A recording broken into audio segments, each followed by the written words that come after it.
good, people? It's your boy Icarus Gray. And it's your homeboy Wordplay TJ.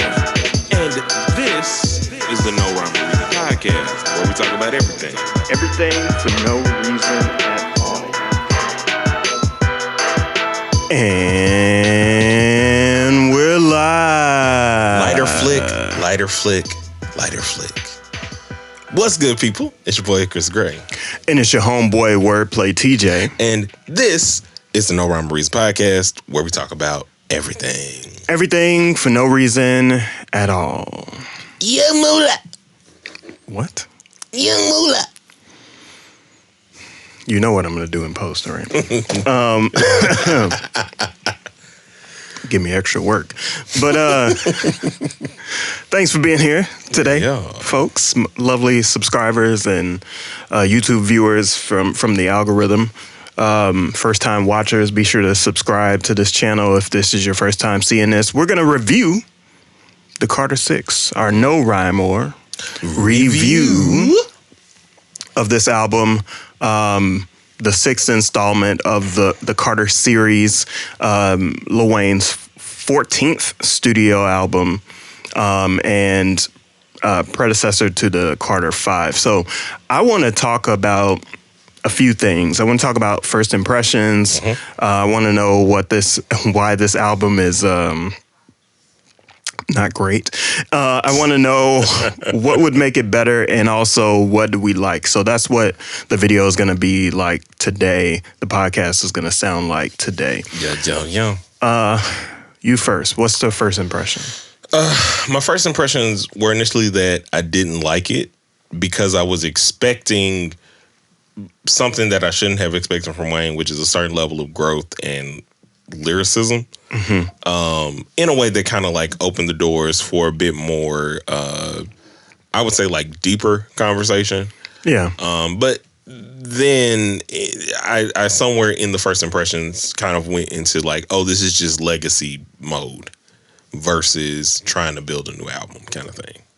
Yeah. For me, I was like, track 1, what are we getting into? Track 2, oh, I'm into this. If this continues, I'm gonna be happy. Track 3, okay. Track 4, oh, nice. Let's see. Track 5, what? Where is this? And then the rest just kind of falls off the cliff from there. I'm gonna save this take to what we could have done better.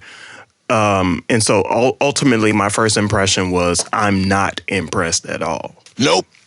And I think we could have been in a better situation, having a little bit more focus on this project. Yeah.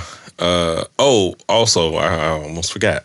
I was also like so hyped because of the feature he had with Cordae and then his feature with Nas. I was like, ooh. Yeah, so he's been going on. For folks that don't know, he did a lot of great features with Cordae, with Nas. Who else he did some features with recently? He did the whole album with 2 Chainz, which I thought was pretty nice. Yeah. Or College Grove. College? It was part 2. Part 2. And there were some other ones I'm forgetting. I think we reviewed that one, so go back and watch. We did indeed. So, in my opinion, he didn't. Well, lyrically, he hasn't gone anywhere. No, lyrically, he has not, to me, lost a step. It's just I thought he would have learned another move. Elaborate. So let's go with like whether it's Kendrick, Drake, Cole, right? We can go from their first album to their last album, and I can see the steps that they took to get better. Kendrick, as an artist, has always made really good singles, but when you listen to those singles in context of the album, they always kind of amplified the album in a way, right? And he just kept growing with that, whether it's with GNX, whether it's with Mr. Morale and the Big Steppers. There's always something that I think evolves his songwriting, right? Drake, he evolved into where I was thinking Wayne was going, but I also kind of noticed some similarities with him and Nicki Minaj, and I'll get to that later. But you make the pop record, but you make it feel really gangsta, and you make it feel really good, right? Uh-huh. And I was just kind of expecting him to take the same kind of intensity that he's always had and like really just go there. Yeah, so this makes me feel like those Eminem albums with like 30 songs on them. Yes. It's no different. This is a let me get out of my contract album. Does that feel like that? It kind of feels like that, but I also think he was. And are we getting into what makes it bad for us? Yeah, let's go ahead and get into that. What makes it bad? To me, he was trying to do a legacy album, like I said earlier. Which, in context of what I mean by that, he took from Carter 1 to Carter 5, I'm Not a Human Being, No Ceilings, and like was kind of channeling the energy of those songs. Banned from NO sounds like it could have gone on No Ceilings. Even Sharks feels kind of like a Carter 4, Carter 5-ish song. The Bono song sounds like an I Am Not a Human Being song when he was going into his rock kind of pop skateboard bag.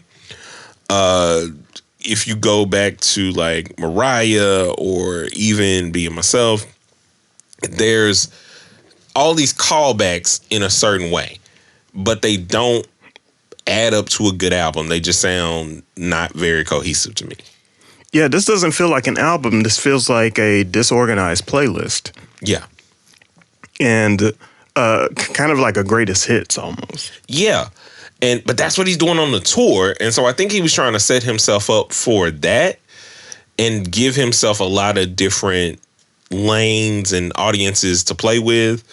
It just wasn't what I was expecting from a Carter named album. Then why not just release a greatest hits album and go on tour? I think, it's what he's doing. He just didn't release the album alongside of it. He just released new music to add to the tour. Yeah. I guess, yeah, with my point of view and my perspective, what makes this album bad is that it needs, like I said, it needs that focus. Yeah. I would say about this album could have been out maybe 8-9 songs lighter, and it would have been fine. Yeah, I would also say if he had like focused on making 15, like 21 songs, and then like not even a week or two after dropping like a bonus and dropping a couple songs, because I think he heard all the questions about where's Nicki, where's Drake. Still no Drake. I think not having Drake on the album to me makes it a bad album.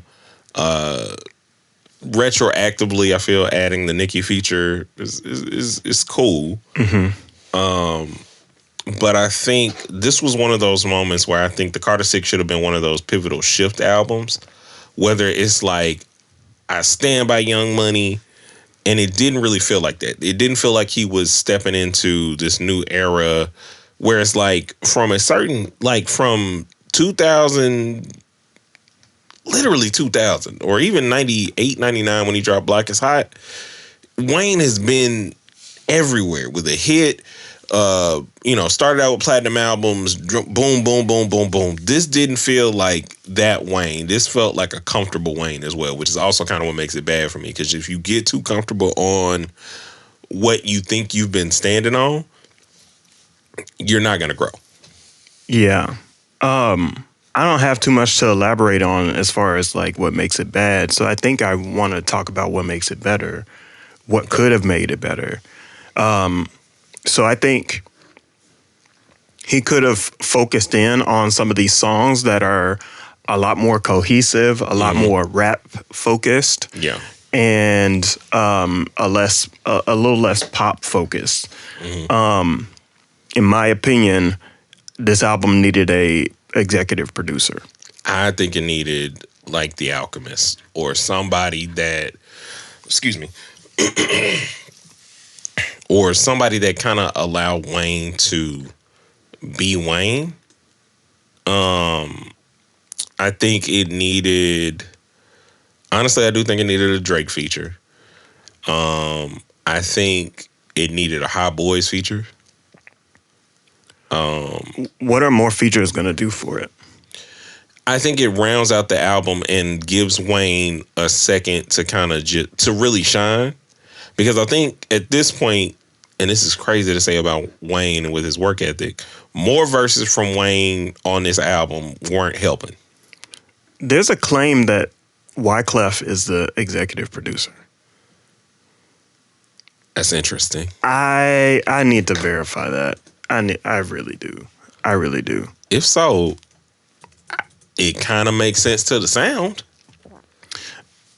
Still very Wayne, but I feel like some of these bops and some of the direction can feel like I don't know. This cannot be Wyclef as the executive producer. How? This seems weird. A weird person to go give for your sixth album. Or not sixth album, but Six Carter. It's not weird. It's just it's weird. It's unfocused, and I've never heard Wyclef produce an album that is this unfocused. He's also producing Wayne though. And I don't think Wayne has come in with like Wayne ain't did no full on focused albums. They've just sounded cohesive. So what do you mean by that? So Wayne has always had the same archetype, right? Gun bars, coke bars, girl bars, F bars. F is for whatever. And he's always done this, and it kind of feels like Wyclef didn't play into that. I feel like that. I mean, that's cool, but like, what does that have to do with the production of the piece, right? Like, to me, this sounds like it feels more like Wyclef was going for something that I think he just missed on. And I really do think a different executive producer, somebody that kind of pushed Wayne and tried to get him as an artist to expand himself. You don't even necessarily have to grow, but sonically, I feel like there are many lanes that he could have touched. Elaborate on what Wyclef was going for. What do you think he's going for? I literally think that he was going for like the legacy thing. Like, let's play on your legacy. Let's find sounds that bring people back to this, that remind them of this, that give them this kind of feeling. And I don't think that really worked. But like I said, I would have. I would say Manny Fresh, somebody like that should have been exec. I would say that Wyclef is looking for a hit. I could see and he that went too. And he went pop with this. He went into a pop angle for Wayne. In my opinion, Wyclef would have been better suited treating this like it was a Fugees record. And I think the way you have to handle that is you have to be able to say no to Lil Wayne. Yeah. And I don't think anybody was in the studio saying no. I don't either. I mean, but who does? At this point, given Wayne's rise and given Wayne's legacy, like I heard Joe Budden talk about Wayne being trapped by his legacy and everything else. And I kind of feel the same because his legacy from the time that he was killing everything was so high. Like, all of these, the XXXTentaciones, rest in peace, and even the Juice WRLDs and everybody else, like, are literal offshoots of Wayne. Playboi Carti, all of these other rappers, Future, well, not Future, but Young Thug, were all Wayne babies. Like Kendrick even expresses some of his, Wayne inspirations and things of that nature. And I think he didn't go higher than that. He didn't go higher than when you would be scared if you heard that lighter flit. I think the problem is this. Lil Wayne's new manager. Ew. Wait, is that? No. This guy is known for being a great engineer, Fabian. But in my opinion, I think Cortez Bryant, who was Lil Wayne's past manager, had Wayne much more like contained. Yeah. For lack of a better term. And so I don't, even though Fabian is like known in the hip hop world for doing great mixes, one of my concerns is that like an engineer is not always a great manager. And currently what it says is that Fabian's is Lil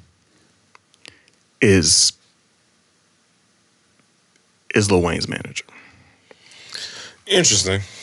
But yeah, I do think. Oh, wait, yeah. Don't just walk away from that. I have no idea what to say about his manager. Like, I do think he needed a better team around him. But at this point, it's like there's so many people that you have around you that should have an ear somewhere. Yeah, but I think like Fabian may be a great engineer. I don't know him personally, but I'm struggling with like how he understands the culture. And if Fabian is saying okay with Wyclef, right? So your manager is usually going to work with your executive producer and try to help. If you don't have A&Rs, you're going to bring A&Rs into this project. I think Fabian just knows great music and how to make the music sound good, right? Which is why this album is mixed very well. Oh yeah. But I don't know that Fabian understands the culture around Lil Wayne. That's my question here is like, does Fabian understand the culture around Lil Wayne the way that Cortez did?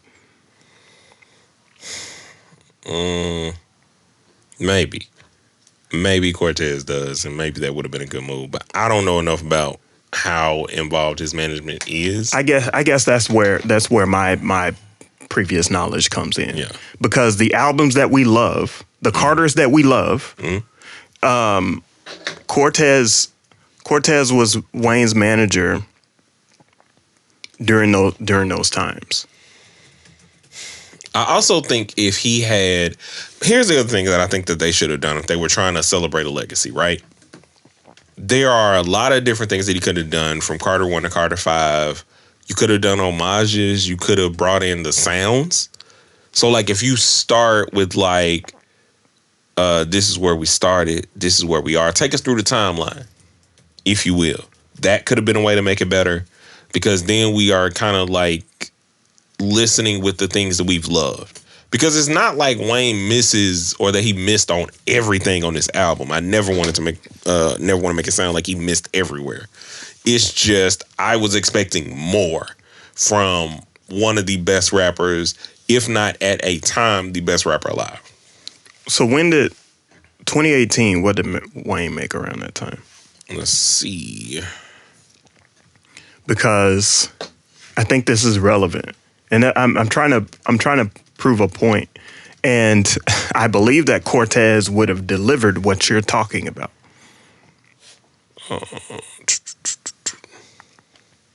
Carter 5 in 2018 was Carter 5. Okay, so in my opinion, after that split is where things went left, in my opinion. I agree, because that's also where we got, because it was rising. Like I remember listening to Carter 5 and feeling like, nah, this is the Wayne I'm talking. Like I listened to Mona Lisa. It was almost like he's back. You know?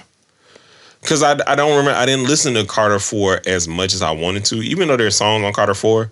But Carter 5 I listened to a whole lot more. And I felt like there was that feeling, that grit. I didn't get that same grit off of Carter 6, and I think Carter 6 was trying to be too much like Carter 3. Yeah.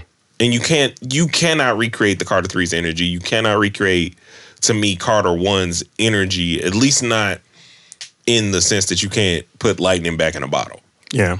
But you can, however, do like Jeezy.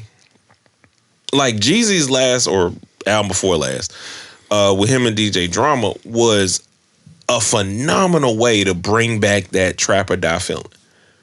And I think if Wayne kind of like looked at, okay, what do people actually like? If Wayne had the mindset of that, right? A lot of this stuff, and we talked about this with him in the Super Bowl conversation about his performing. If you could remember and perform some of those songs in certain ways, which I hear from other people, he's been getting better. But I think remembering like the actual energy or where your mind was when you were writing certain things would lend itself to Wayne. And I think he's just getting to the point to where you got so many songs in the database, it's hard for you to even configure something that sounds cohesive. And there's no Cortez. That's my point. Cortez would have reined that all in. Yeah. Everything that you're vouching for that could have been better, I believe that Cortez would have done that better than Fabian, in my opinion. But it isn't all bad. He doesn't need any yes men around him. No. It's not all bad, though. It's not all bad. What's your favorite? Ooh, my favorite is Hip Hop. I love the song with him and Big X the Plug. Yeah. It rocks the way I want it to. It hits in that Wayne, like getting the other gutter artists that respect him. And it's not too poppy to me. It fits within the lane that I believe he created. Yeah. And like, yeah. So that's my jam of the week, if you will. For me, it's Welcome to the Carter. Really? Yeah. I don't know. I listened to it and I was kind of expecting Mr. Carter. Like, I don't know. I love that song with him and Jay. That was interesting. Honorable mention? Being myself, yeah. Featuring Manny Fresh. My honorable mention is Sharks, because I actually think this is one of those pop records that'll work for me. And I like Big Sean's approach to the track. Yeah, you don't like Jelly Roll? I do like Jelly Roll. I like the Jelly Roll chorus, except I do find the God ain't always in the altar line like y'all was just trying to rhyme. And I was like, it worked. Yeah. But I fool with that song as an honorable mention. And even the band from NR Remix with Nicki giving that old Young Money feeling, which is something that I think is missing from the album. Yeah, so. I felt like that remix was a little phoned in, to be honest. Yeah, I think it was one of those, like, again, people were calling and asking for, and she just sent in what she sent in. I do think she did her job, but I think it was not one that was like, it wasn't playing clearly. And I think it should have been. Yeah. So. But anyway, arbitrary ratings. You go first this time. I'm going to give this one Lil Wayne baby picture out of 5. Ooh, I'm going to give it 3 Know Your Claps out of 5.